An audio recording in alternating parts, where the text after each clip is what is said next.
At some point, grey became the answer for absolutely everything. Want a neutral? Go grey. Want something modern? Go grey. Want your house to look expensive? You guessed it, grey. But here's the thing. It doesn't look expensive. It doesn't look modern. And most of the time, it doesn't even look good. It's cold, flat, lifeless, and worst of all, soulless. Somewhere along the way, we stopped designing our homes to feel alive and started to design them to make them feel safe. And grey is the poster child for that safety net. Hey guys, welcome or welcome back. If you're new to the channel, my name is Tash. I'm an interior designer that likes making design accessible to everyone. And in this video today, we are going to be talking why it sucks to style with the color grey. And no, it's not because I just dislike the color. Because grey avoids some of the bare basics of design principles, including depth, undertone, and human nature. We are going to be talking about how grey became the default neutral and why that's a problem, why most people struggle with styling grey, how grey sucks the life out of space when it's not styled properly, and what to do instead. I think many of us here are old enough to remember the phases of the neutrals. We had cream, and then we had beige, and then once 2010 sort of hit, all of a sudden everything became grey. And this neutral in particular has had a bit of a chokehold on us for quite some time, partially because it was considered a modern color and it wasn't as old or outdated as the warmer neutrals previously. Like, we are starting to see a bit more of the sad beige mums coming in and more of those warmer neutrals come in, especially this year in terms of color and everything, but when it comes down to grey, we just can't seem to get rid of it. And I think part of that reason is because we think it's so deeply ingrained in being modern that any other colour won't feel modern enough. Now, grey in itself is not necessarily a problem. I don't think using grey is inherently a bad thing, but it's the extent of how much grey that we're using now. Because beforehand, it was like, okay, you have slightly grey walls, everything else is a different colour. But now we're getting to the extent where every single thing is grey.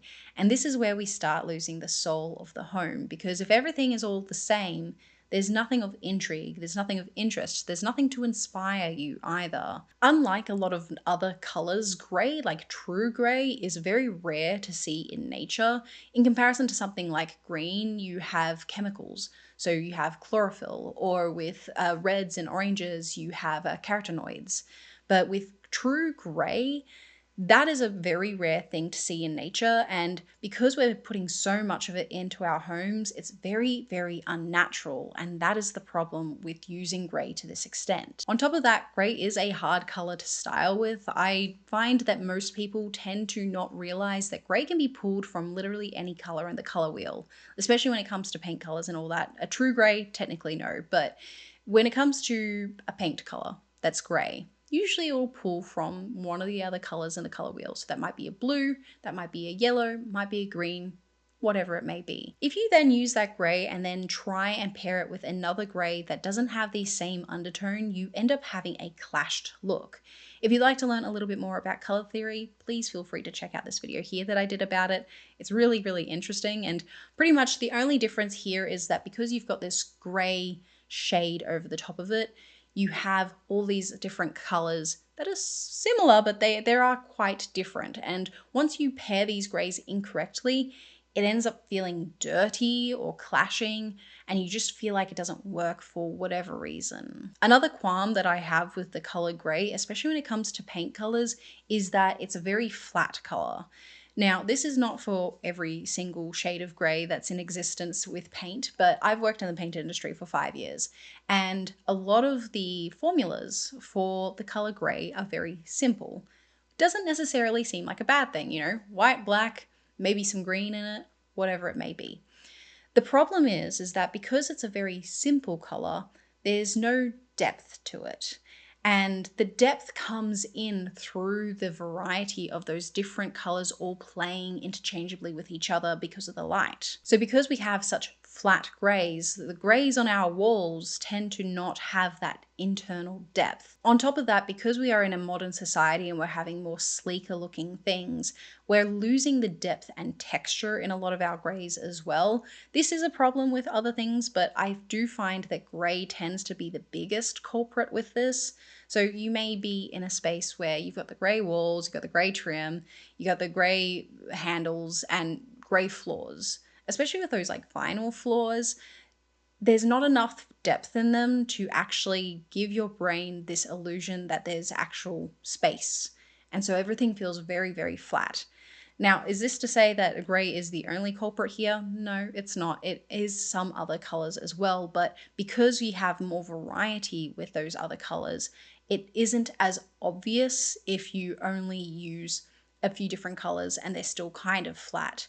Whereas if you're using all gray and it's all flat, it ends up feeling very sad and very lifeless. Another pitfall that I see people commonly doing is because they have gray already in the space, they just continue the cycle of it. This isn't an inherently new trend. We did see this with the beiges and even the creams.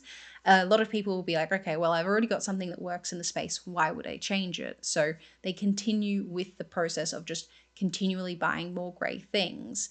And the unfortunate thing about this is that it just makes the home feel very flat, very one tone, which can look nice in certain occasions, but because the grey in itself is already flat, we have a very modern society with very flat walls, very flat flooring, the texture in the paint, the everything is very flat. It ends up changing that. Beforehand, we had a little bit more texture coming through just by nature of the quality of our building materials and the style of paint that we used. We don't have that as much now. So even though it was a problem beforehand, it's becoming a worse problem with the stuff that we have available today that are all in grey. As I alluded to beforehand, grey is not a common colour to see naturally in nature. And what we do want to commonly try to do, even subtly, is create nature inside, because that's what feels most comfortable for us. Now, of course, there's going to be a few people out there that say, no, I love my bright red room, and I know that that's not a natural looking thing.